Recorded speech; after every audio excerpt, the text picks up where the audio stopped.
Ming. I'm going to try to give you a sample of Vermont fall. I'm going to have a frost tonight, so I picked my cucumbers, zucchinis.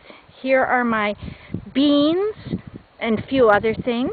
And now I'm going to show you what's left of the garden. If some geese fly south, and they just did, I will try to record those for you too. But here is my garden.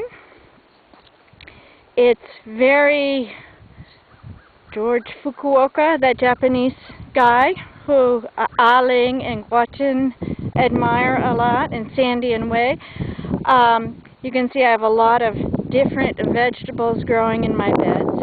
So it's messy looking, but there's a lot of food here.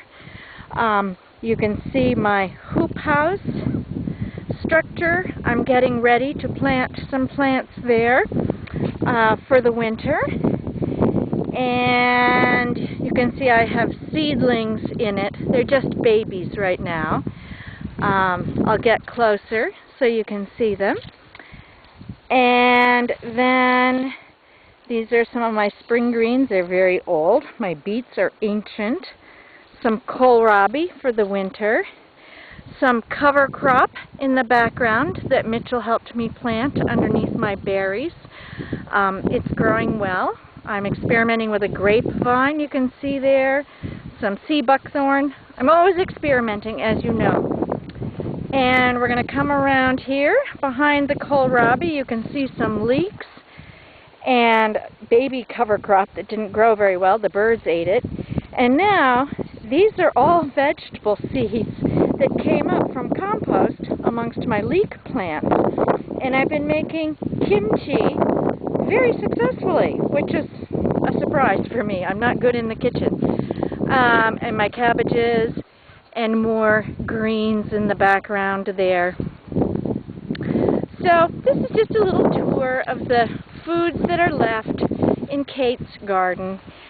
And my compost pile over here that I have a wonderful picture of you stomping down foods into. And I think that's about it. Oh, these are some Japanese bunching onions. I tried them after our trip to Kyoto. Remember, we saw a lot in the fields, and it turns out a friend of mine has seed for them.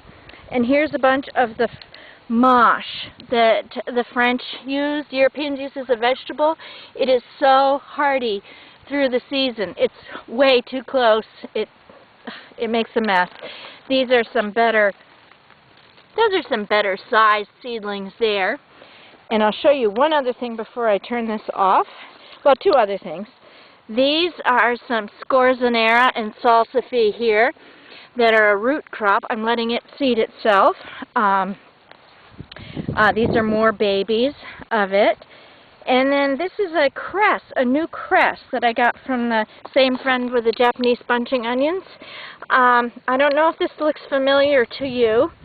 It looks as if it's going to be like the mâche, a really great crop to grow in my hoop house and under some covers in the winter. Here's some more mâche, i.e. it'll grow really well in Vermont winters without dying back.